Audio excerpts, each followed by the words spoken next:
explicando. Ahí está. Ahí está, ahí puse para Ahí grabar. está. Gracias. Bien, vuelvo entonces. Seminario. Todo seminario se organiza en torno a un objeto de conocimiento, la literatura, pero de ese objeto el recorte, el campo disciplinar de análisis. Nosotros específicamente teoría y análisis.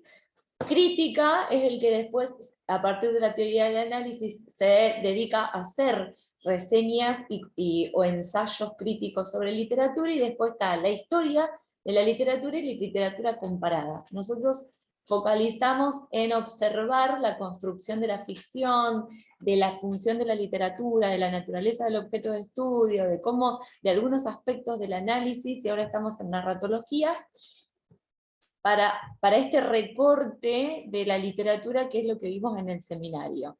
Y lo que quiero que miremos es la forma en que lo vamos a rendir.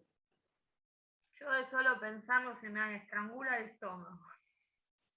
De cómo van a rendir, de la misma manera que lo cursaron. Sí, pero bueno, viste, las otras 2 veces, no es por nada, pero llegar a fin de año como que no sabía ni dónde estaba parada y como que me da un poco de miedo.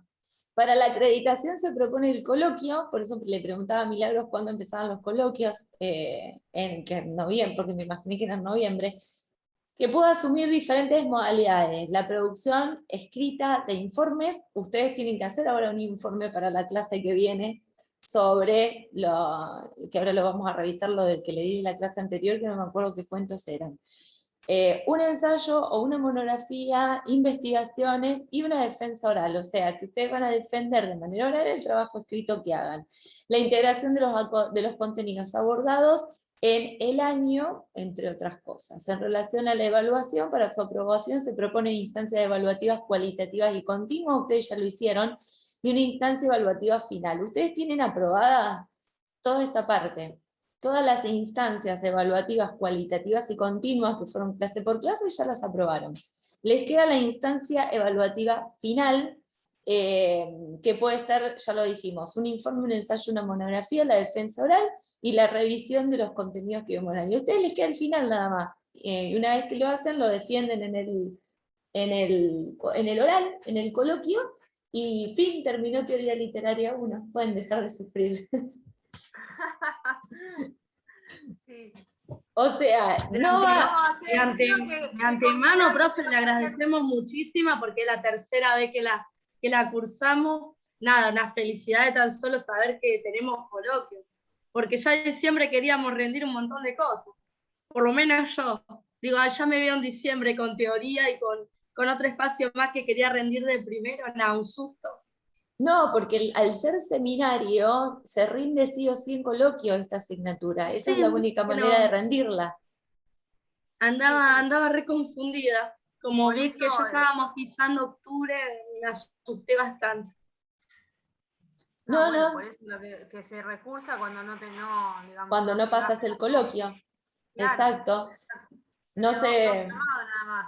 Exacto, son 2 llamados a coloquio, y si no la tenés que recursar, que es lo que hicieron ustedes. Pero ustedes hicieron algo este año que tal vez no los años anteriores, que es llevar la asignatura semana a semana. Entonces tienen todos los trabajos previos ya hechos. O sea, ya no necesitaría yo pedirles otro trabajo parcial, porque ya creo que hoy estaba revisando hoy la planilla y hay aproximadamente unos 9 trabajos hechos a lo largo del año que ustedes fueron presentando. La semana que viene tienen que presentar el último, nos falta ver que hoy vamos a ver la tesis sobre el cuento, para ver las características de la forma del cuento clásico y del cuento moderno, para terminar todo el análisis de narratología que habíamos empezado en las clases anteriores. Vamos a pasar a figuras retóricas y poesía, y con eso cerramos teoría literaria, para que ustedes puedan hacer el análisis de dos obras en un informe final, que va a tener las mismas características del informe que presentan la clase que viene. Por eso yo les pedí ya un informe, para tener ya una práctica previa, Yo se las voy a observar y sobre esas observaciones ustedes van a construir el final, y en el oral simplemente van a defender y contar cómo lo hicieron, cómo llegaron, y los conceptos que utilizaron, de los autores que utilizaron para poder hacer ese análisis, y ese va a ser el examen final.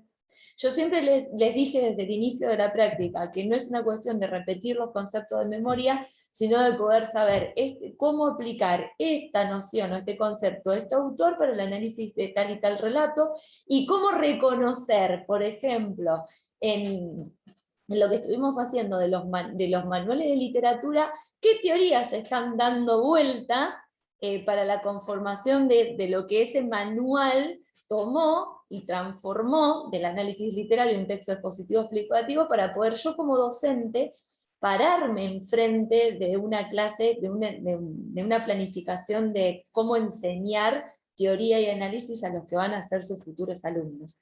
Así que no va a distar de eso. El final es en realidad un paso más de los tantos que ya hicieron. Va a ser una clase más el coloquio, que no va a ser diferente a lo que ya presentaron. Por eso quédense tranquilas, que cuando llegue la fecha es simplemente contar cómo lograron hacer ese trabajo final, que va a ser un informe, y no específicamente qué dicen los autores, sino eso que dicen los autores, cómo ustedes lo pueden aplicar de manera práctica. Que es lo mismo que saber qué dicen los autores, ¿no? Pero bueno, yo creo que en el panorama que me encontré el año pasado, cuando yo te escribía, Vane, a vos para que te presentes, vos no tenías hecho los trabajos previos. No tenía ni idea de nada, sinceramente. Que eso era lo que te dificultaba tal vez decir qué hago en el coloquio. Claro, te faltaban. Te faltaban. Sí, pero qué sé yo, el año pasado, bueno, yo estuve complicado con el tema del trabajo y los tiempos, pero además no entendía lo que tenía que hacer. Entonces me ganaba la desesperación y terminaba alargando todo, ¿viste? Cuando como que te acobardás de querer hacer algo sin entenderlo. Entonces, bueno, ¿viste? Después era falta de tiempo y falta de entendimiento. Chao. Bueno, fíjense el eje número 1 que habíamos planteado en abril cuando empezamos, problemas en torno a la definición de literatura, que ya los vimos, cómo definir la literatura en relación a su función y a su naturaleza, y la imposibilidad de definirla. La naturaleza y función, que ya lo vimos, literatura y estudios literarios, que lo vimos, literatura y realidad, esto es lo que nos quedó pendiente de Aristóteles. Literatura y creación, que lo vimos, ficción y lenguaje, lectura y verosimilitud, pacto de lectura, que también lo vimos.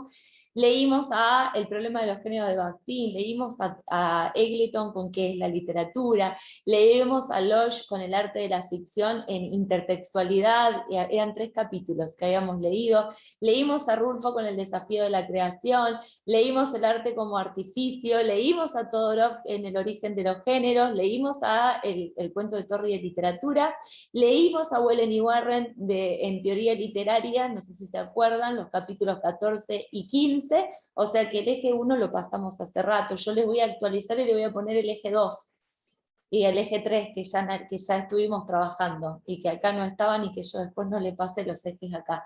Pero todo este recorrido lo hicimos, todos estos autores ya los leímos, así que bueno, estamos en el tramo final.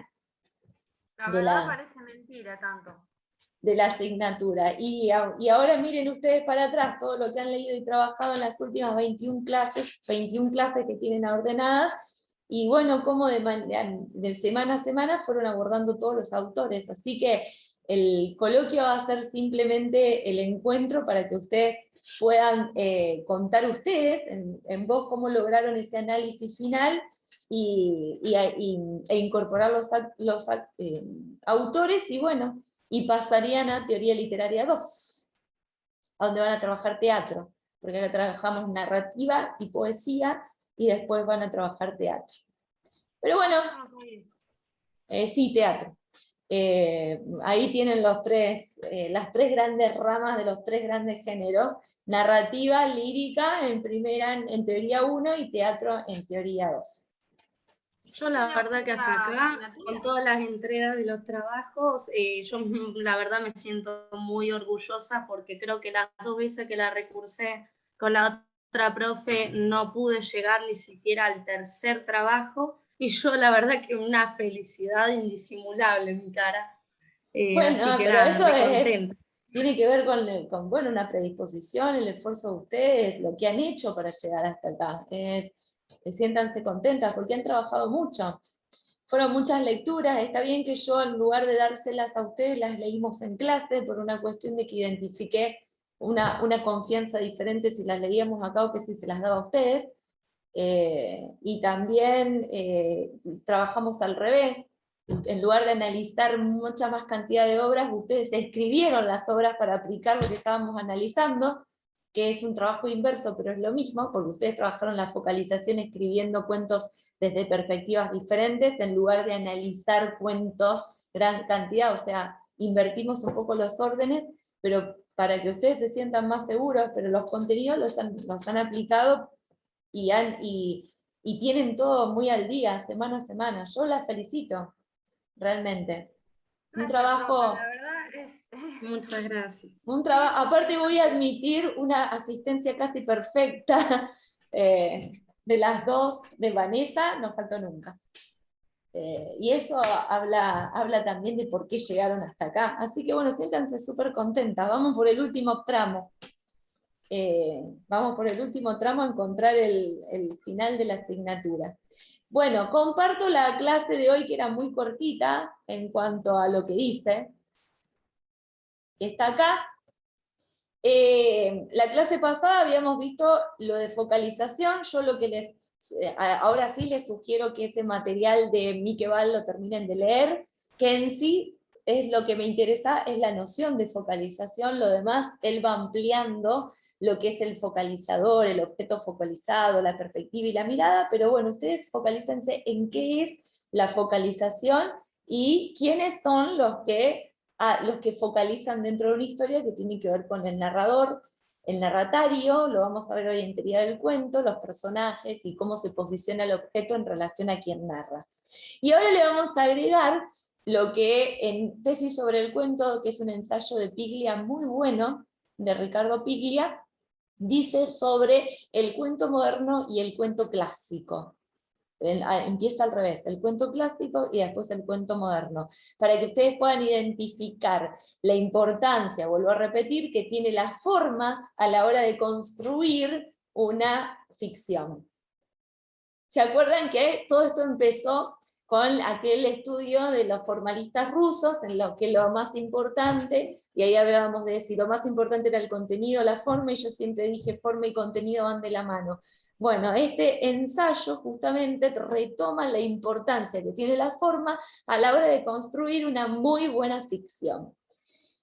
Ahora, lo vamos a leer porque es un ensayo corto y muy llevadero, tiene un lenguaje muy simple y está postulado de manera muy simple para que cualquier lector pueda llevarlo adelante, pero hay algunas cosas que yo les remarqué como importantes. En primer lugar, o primer ítem de lo que dice este ensayo, en todo cuento debe haber un conflicto, y yo ya se los dije, no sé si la clase pasada o la otra, porque si no hay un conflicto, estamos frente a un relato, a una anécdota. Lo que hace al cuento es que hay un núcleo problemático, hay un problema que debe ser resuelto. Eso hace a la diferencia entre un cuento y un relato. Esa diferencia la establece Piglia en este ensayo. Se llama tesis sobre el cuento, y Piglia va a presentar dos tesis, la tesis sobre el cuento y la nueva tesis sobre el cuento. En la tesis sobre el cuento, que es la primera parte del ensayo, él va a proponer dos tesis. Tesis 1. En un cuento siempre hay dos historias. Más allá de que siempre hay una historia y un relato, es decir, lo que se cuenta y cómo se lo cuenta, Piglia sostiene que hay dos historias. Una historia que es la explícita y otra historia que es la implícita. Es decir, la que se cuenta a primera vista, la superficial, y la que está entredicha o la que está entre líneas. Y el relato es cómo se cuentan esas dos historias. Así que nosotros siempre hablamos de diferencia entre lo que se cuenta y cómo se lo cuenta. Piglia dice que se cuentan dos historias, no una sola. Y el cómo se lo cuenta es fundamental para poder relacionar o enlazar esas dos historias. Y el cómo se lo cuenta va a determinar si esas dos historias que están juntas forman o hacen un cuento clásico o hacen un cuento moderno. ¿Me siguen con la explicación? El relato va a determinar si el cuento es clásico o es moderno en relación a de qué manera cuenta las dos historias que hay, la explícita y la implícita. El cuento clásico, va a decir Piglia, narra en primer plano la historia 1, y se construye en secreto la historia 2, que va a permitir que el final sea sorpresivo pero cerrado. No hay ambigüedad ni posibilidad de doble interpretación. No es el final abierto que no te gusta, Vanessa. Es el final cerrado que sí te gusta. Bien, ese es el... Sí, te vi la cara, pero me acuerdo de vos. Ese es el cuento clásico. Por lo tanto, acá tengo argumentos de decir por qué a mí me gustan los cuentos clásicos, porque tienen la historia, porque la historia 1, la historia implícita, es sorpresiva y no permite finales abiertos, porque aparece para irrumpir y se cierra. Ese es el típico cuento clásico. Por lo tanto, podés decir, soy una lectora de cuentos clásicos. En cambio, en el cuento moderno, hay dos historias contadas como distintas, que se cruzan. No hay una historia y de golpe, en los detalles de la historia 1 aparece una segunda historia que va a sorprender en el final, como por ejemplo los cuentos de Horacio Quiroga, A la deriva, o La gallina degollada, esos cuentos que hay una historia de 4 niños, de un matrimonio que no pueden tener una hija, La gallina degollada, por ejemplo, que no pueden tener un hijo que a los 4 años, no me acuerdo bien la edad, no les irrumpa una convulsión y queden bobos, como dice el cuento. Esa es la historia que se va contando, pero la segunda historia, la que se va, la implícita, la que genera el final sorpresivo, es la que los 4 hermanos sí, en realidad estaban aprendiendo por imitación y terminan matando a la hermana. ¿Lo tienen presente este cuento? ¿La gallina degollada? No, ese no. El otro sí, creo que lo leímos. A la deriva es el cuento del hombre que lo pica una víbora y se sube al barco porque vive en la parte de, tiene que cruzar el río para llegar a que lo atiendan, y hay una mezcla entre el sueño y la realidad. Entonces va a la deriva, sediento, y en realidad se está muriendo deshidratado y envenenado, pero va contando la inconsciencia del personaje que está envenenado. Entonces, sorpresivamente, vos nunca te das cuenta, o sí te das cuenta, lo intuís, porque hay ciertos indicios de que en realidad lo que está contando es la muerte del personaje, pero esa muerte del personaje aparece al final de manera sorprendente. Hasta ese momento parece un sueño. Bueno, eso es un cuento clásico. Son 2 cuentos clásicos de Horacio Quiroga, por ejemplo. Yo acá me anoté otro, por ejemplo. Dos clásicos, eso, sí, no moderno. No, clásicos, perdón, clásicos. Horacio 2 clásicos. Quiroga, voy a buscar. Bueno, el de la gallina degollada es un clásico de cuentos clásicos, no es un clásico de Horacio Quiroga. Léanlo, es un matrimonio que tiene hijos, pero en un momento determinado, a la misma edad, les da una convulsión y quedan bobos. Entonces vos vas leyendo, prestando atención a la historia de este matrimonio y a la felicidad que tienen cuando nace la hija, pero se va construyendo al mismo, este sí que es un ejemplo, se va construyendo en el mismo momento otra trama, la implícita, y al final quedás como diciendo, ¿y en qué momento? Bueno, justo en esa construcción implícita se va entretejiendo, y en el final, cuando ese final aparece, entendés todo. no queda nada. Vos decís, bueno, los niños estaban aprendiendo. Eso es un cuento clásico. Y el cuento moderno, las dos historias se cuentan, no es que se esconde una sobre la otra, pero en algún momento se cruzan. Y hay grandes elipsis, o sea, por supuesto, cosas que no se están contando de esas historias. Y acá les doy un ejemplo, porque yo me los anoté, porque después me los olvido, de un cuento moderno, por ejemplo, ¿leyeron La Metamorfosis de Kafka? Eso no es un cuento, es una novela. No. Kafka es un representante del existencialismo. La Metamorfosis es la historia de Gregorio Sam, que un día se abre los ojos y está convertido en un insecto. Y no quiere salir de su habitación. No se puede levantar de la cama, entonces todo el relato gira en torno a cómo la familia no puede entrar a la habitación, él no entra a la habitación, quiere hablar, pero se da cuenta que no sale un sonido humano, sino que salen sonidos no se puede identificar qué, porque nunca dice Kafka qué es, simplemente que abre los ojos y se convirtió, y no es un ser humano, tampoco es un animal. Muchos lo identifican con una cucaracha, pero no es una cucaracha, es un insecto, que tiene que tiene una interpretación existencialista de cómo se sentía él en ese momento histórico, ¿no? Como un insecto, o sea, descolocado de la realidad en la que estaba viviendo. Por eso es un relato que parece fantástico, pero que habla en realidad de un sentimiento interior. Muchas interpretaciones y análisis de la obra van a una relación, a un momento particular del autor. Cuando escribe esa obra hay una relación que tiene con su padre, pero en sí, la historia es Gregorio Kafka, un empleado de comercio ejemplar que nunca llega tarde y mantiene a su familia. Un día se despierta y se despierta convertido en un insecto. Es una novela súper cortita, pero léanla porque es un clásico.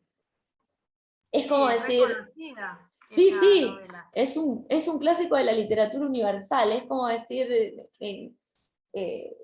vos decís, bueno, La Metamorfosis de Kafka, es como, no podemos pasarla por alto. Ahí hay una historia secreta, obviamente, porque lo que se está contando es un empleado que se levanta y está convertido en un insecto, pero la familia tiene un hermano, una madre y un padre, una preocupación terrible, pero que la preocupación empieza a transmutar en realidad. ¿Qué me preocupa? ¿Que Gregorio sea un insecto o que Gregorio no vaya a trabajar y no nos siga manteniendo? Bien. ¿Esa es una pregunta? Claro, no porque no la leyeron. Es una pregunta que tiene que ver con la historia secreta que se va construyendo, la segunda historia que se va construyendo y que va a la par de la primera, que tiene que ver con una familia que vivía de Gregorio que se hacía cargo de todo, de una familia que quería vivir en un nivel que no podía, de un cansancio existencial del personaje, de qué pasa cuando ya el personaje de Gregorio no tiene ninguna redituación económica, qué importancia le da a la familia, a Gregorio, cómo la familia se adapta a ese nuevo Gregorio. Bueno, esas son las dos historias que se van cruzando y que se entrecruzan hasta llegar a un final. Y que ese final no es sorpresivo, sino que es el resultado de un proceso, que después que queda más abierto a la interpretación, no como el cuento clásico que es cerrado, más abierto a la interpretación y que te deja una sensación de ¿y qué pasa? ¿Y si sigue? ¿Y si esto? ¿Y ahora qué va a hacer? ¿Y ahora qué? ¿Vieron esa que decir, ay, me gustaría que salga la segunda parte de este cuento porque quiero saber cómo continúa? Bueno, ese es el cuento moderno. Ese cuento moderno que deja los puntos suspensivos, pero que ese es el final, que no tiene una segunda parte. Porque en realidad te deja a veces esa sensación, a mí por eso creo que no me gustan los cuentos, porque te deja esa sensación de intriga, o no sé, si por ahí el final no es del todo bueno, te deja esa sensación de angustia, de no saber qué pasó. No, si te o deja de la que- sensación de angustia es muy bueno. Bueno, pero igual, te queda ahí, viste, como que vos querés resolverlo. Sí. Es como que es como que si tiene el final ya dicho, bueno, vos te quedás tranquila, o se murió, se salvó, pero pasó eso. En cambio, de la otra manera tenés esa sensación de no sé qué, a mí no me gusta. Bueno, los cuentos No, modernos yo no sé, trabajan, profe. trabajan. Los finales tristes, aparte de hacerme llorar, me insatisface. Es como que tiene que tener un final más o menos feliz para que yo sea feliz en el cuento. Digamos, como que los finales tristes me ponen mal a mí como si lo estuviera viviendo yo. Eso es terrible para mí. Bueno, Y puede está ser muy bien, es la bueno, pero es un riesgo. identificación. Está bueno porque hay una identificación ahí de la historia con el lector. Quiere decir que si le genera angustia es porque son los lectores para los cuales ese autor pensó la historia, ¿no? Porque hay un lector ideal para cada historia. Si no te hace nada y si lo abandonás porque no te genera nada, yo siempre digo, no soy el lector para esta historia en este momento, tal vez sí para otro momento. Pero el cuento moderno trabaja con esa sensación de intriga porque la idea es generar un enigma, algo misterioso, algo que no se está contando, algo que vos no estás silvanando y que en algún momento se va a cruzar. Y justamente Kafka trabaja con hace que la historia se vuelva oscura, enigmática. Vos decís, bueno, a ver, no sabes qué está pasando, pero algo está pasando. Bueno, esa es la característica, por ejemplo, de Kafka, en esta literatura moderna y no clásica. Y a ver si me anoté otro que sea... bueno, hay uno que se los voy a dar, que se llama Los Cuatro Fantásticos, que ya le digo de quién, pero para que no se sientan mal, no tiene un mal final. Ahí les digo de quién se trata. Abrí algo en la pantalla y no sé qué.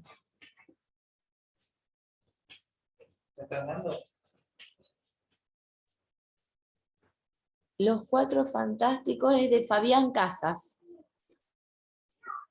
Fabián Casas. Yo después se los paso al grupo.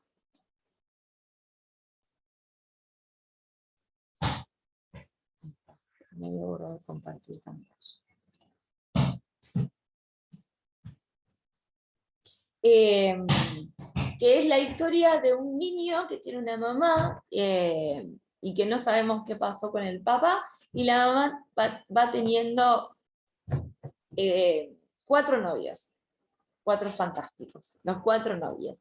Y ahí, no para nada oscuro como Kafka, y mucho más contemporáneo, porque es un escritor contemporáneo siglo XXI, o 20, lo tendré que buscar, cuando lo escribió. Hay 2 historias que se van narrando simultáneamente y se cruzan en el personaje, que son las relaciones de la madre, pero la historia oculta del padre. Y eso es cuento moderno.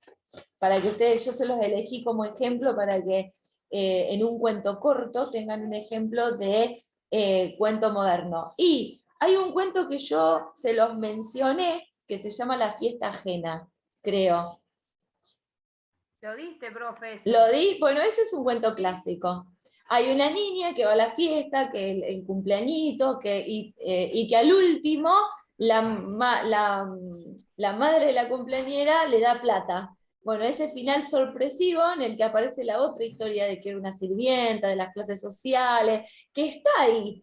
No es que no está, pero que está puesto el foco en la mirada de la niña. Bueno, ese es un cuento clásico, un final y cerrado. Terminó. Le da plata, no hay vuelta para atrás, no deja nada para pensar, lo dice. En cambio, en Un hombre sin suerte, que yo se los mencioné, la viola, no la viola, se la lleva la policía, qué pasa, le pegan la niña en que había creído, es un cuento moderno. Los Cuatro Fantásticos que se los voy a pasar es un cuento moderno. Bueno, ¿hasta acá alguna duda? entre lo que es un cuento clásico y un cuento moderno, tiene que ver con la forma. Es decir, cómo se cuentan las dos historias de manera tal que el cuento sea clásico o sea moderno. Y esta clasificación pertenece a Ricardo Piglia. Un minuto, voy a cerrar la puerta que Pía me la dejó abierta.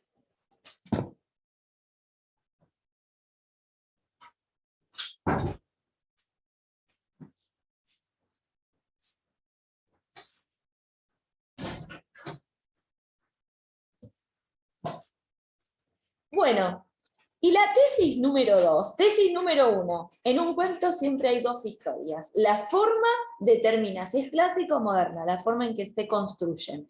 Tesis número 2, la historia secreta, el enigma, es la clave de la forma del cuento y sus variantes. Cómo se cuenta o cómo se da a conocer esa segunda historia tiene que ver con el estilo del autor, la forma de contar y la estética.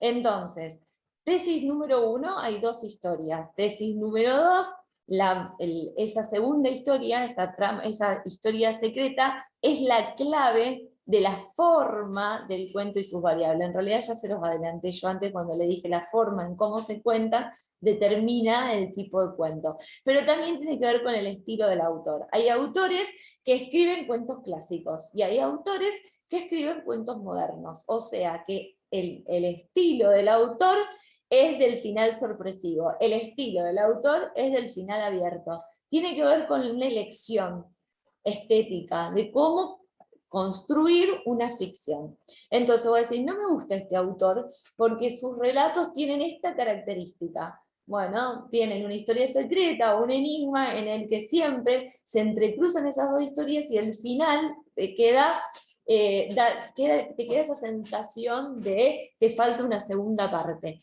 O no me gusta este autor porque esos finales sorpresivos en los que aparece un elemento, realmente me inclino más por este otro estilo. Pero eso es una cuestión de gustos.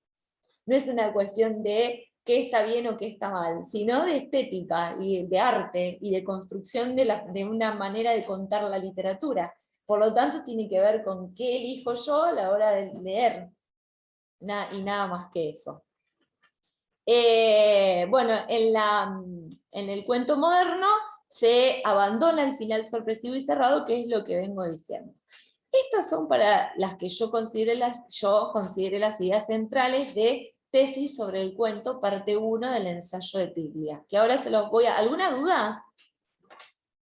No, profe. ¿No? Bueno, ahora lo comparto en pantalla y lo vamos a leer. La segunda parte, que es la nueva tesis sobre el cuento, en esa parte del ensayo, él hace un recorrido de cómo ciertos autores de la literatura, reconocidos autores de la literatura universal y sobre todo argentina, y va a hablar de Borges, construyen la forma del cuento y arman esos finales, o cerrados o abiertos.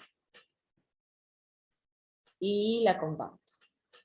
Pero para compartirla tengo que... Ahí está. Bien, ahí les aparece en pantalla. Aún no. ¿Aún no? Ahí está, ahora sí. Ahora sí. Bueno, ahora lo vuelvo a poner. Ahí está. Bueno. Yo les pasé el PDF y el link, es lo mismo. Bien. Tesis sobre el cuento, está en Formas Breves de Ricardo Piglia, editorial Anagrama, Buenos Aires, 1986. En uno de sus cuadernos de notas, Chekhov, y esta parte a mí me encanta, voy a cambiar el cuadradito de lugar, así puedo agrandar un poquito y leer mejor. Registra esta anécdota. Un hombre en Monte Carlo va al casino, gana 1 millón, vuelve a su casa y se suicida. La forma clásica del cuento está condensada en el núcleo de ese relato futuro y no escrito. Ahora, esto que parece una nota sumamente simple, tiene escondida una trama secreta. No sé si ustedes la logran observar. ¿Dónde creen que está la trama o la originalidad de esta de esto que podría ser el disparador de un relato?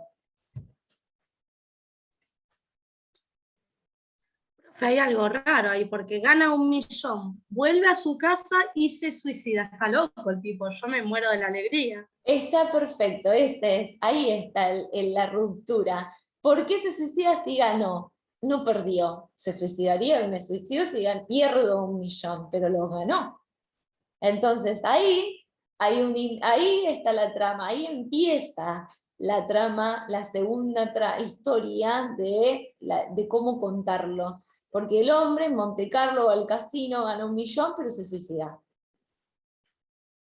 La forma clásica del cuento está condensada en el núcleo de ese relato futuro y no escrito. Bueno, Chekhov escribe esta nota como diciendo, bueno, este puede ser el disparador de un cuento, y está justamente ahí en el suicidio el enigma. Contra lo previsible y convencional, jugar, perder, suicidarse, la intriga